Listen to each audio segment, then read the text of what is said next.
History is often written by kings and conquerors, by those who held power by birthright or by the sword. But sometimes history is shaped by outcasts, by men and women forced to the fringes with nowhere left to go. Around the year 980, one such man sailed west into the unknown, leaving behind everything he knew. His name was Erik the Red, an outlaw, a Viking, and the founder of the first Norse settlements in Greenland.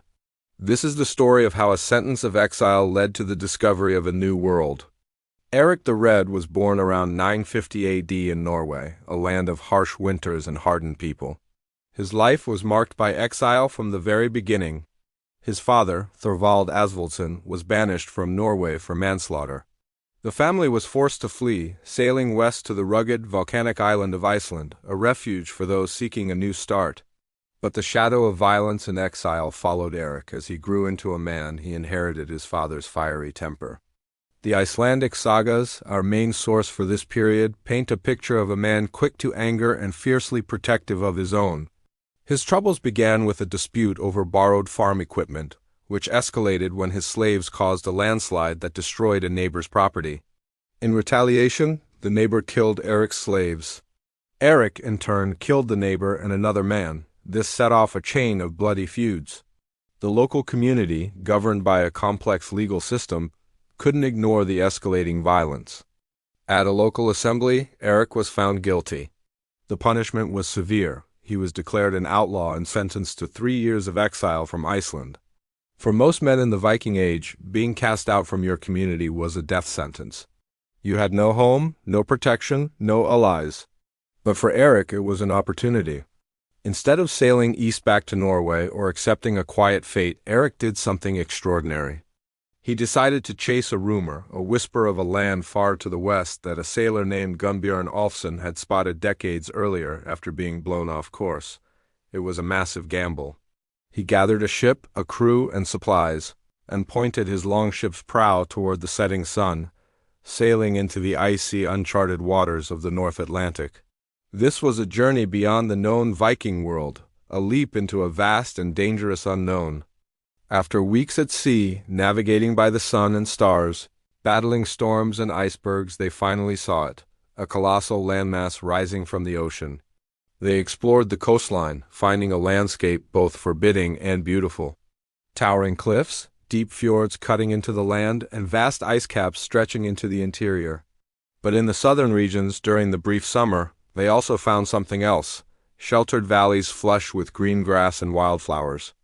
Erik spent his 3 years of exile meticulously exploring this new land, mapping its coasts and identifying its resources. He had survived. More than that, he had found a new world. When his 3 years of exile were up, Erik returned to Iceland, but he wasn't just a returning outlaw. He was a visionary with a plan. He knew that to build a new society, he needed people. And to get people to follow him on such a perilous journey, he needed to sell them a dream. This is where his genius for marketing, Viking style, comes in. He named the vast, ice-covered island Greenland. As the sagas tell us, he reasoned that people would be more attracted to go there if it had a good name. It was a masterstroke of branding. The name promised fertility, space, and a better life, a stark contrast to the overcrowded and resource-scarce Iceland. It was part strategy, part optimism, and 100% Viking boldness.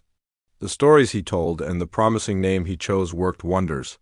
He spoke of a land with rich pastures for livestock, abundant hunting grounds filled with seals, walruses, and caribou, and enough space for every family to have their own farm. His words ignited the imagination of Icelanders hungry for opportunity. Soon, a great colonizing expedition was assembled. Around 25 ships, packed with hundreds of men, women, children, and their livestock, set sail with Erik to their new home in Greenland. The journey was brutal. The North Atlantic was unforgiving, and a great storm scattered the fleet. Only 14 of the 25 ships made it to Greenland. But those who did became the founders of a new Norse nation. They established 2 main settlements, the larger eastern settlement, where Erik himself lived at his estate called Bradalio, and the smaller western settlement further up the coast. These communities were the first European outposts in the New World. Erik the Red was their undisputed leader. He was never a king. He wore no crown and sat on no throne. His authority didn't come from a royal bloodline, but from something far more potent in the Viking world: his reputation. He was the man who had dared to sail west, the one who had found this new land and led them there. He oversaw the distribution of land, ensuring each family had a farmstead, and organized the new society. He was the chieftain, the first among equals, whose experience and strength held the fragile colonies together. Under his guidance, the Greenland Norse established a unique way of life. They were farmers in one of the world's most challenging environments, raising cattle, sheep, and goats.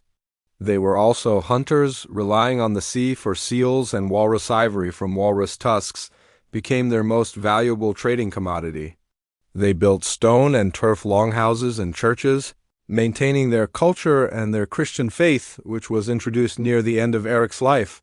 For generations, these settlements survived, a testament to their incredible resilience and to the leadership of their founder. The Viking world, which had already stretched from Russia to the British Isles, had now expanded across the Atlantic. Perhaps Erik's greatest and most enduring legacy was not the Greenland colony itself, but the spirit of exploration he passed down to his children. He had a son named Leif, who grew up hearing tales of his father's daring voyage into the unknown. Inspired by this legacy, Leif Erikson would himself become one of history's greatest explorers. Around the year 1000, Leif would organize his own expedition, sailing even farther west than his father had. He was searching for yet another land, one spotted by a different sailor who had been blown off course. Leif and his crew would become the first Europeans to make a confirmed landing in North America, a place they called Vinland, nearly 500 years before Christopher Columbus. Erik the Red had opened the door to the west. His son, Leif, was the one who walked through it. Erik the Red died around the year 1003, just as the new century was dawning. He reportedly resisted converting to Christianity, holding on to the old Norse gods until the end, even as his wife, the Jodhild, built the first church in Greenland. The Norse settlements he founded would endure for almost 500 years, a remarkable feat of survival, before mysteriously disappearing from history in the 15th century.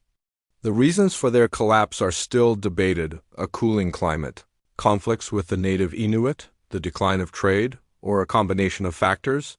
But the impact of their founder remains undeniable. Erik the Red was a man defined by violence and exile, yet he refused to be broken by his fate.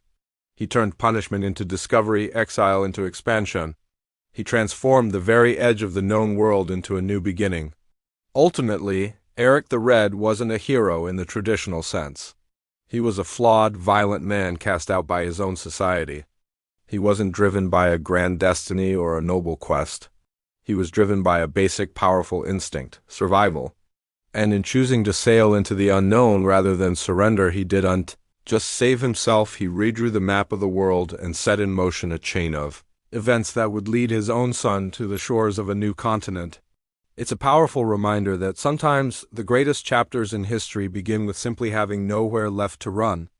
Thanks for watching, and if you enjoyed this journey into the Viking Age, be sure to follow for more stories from history.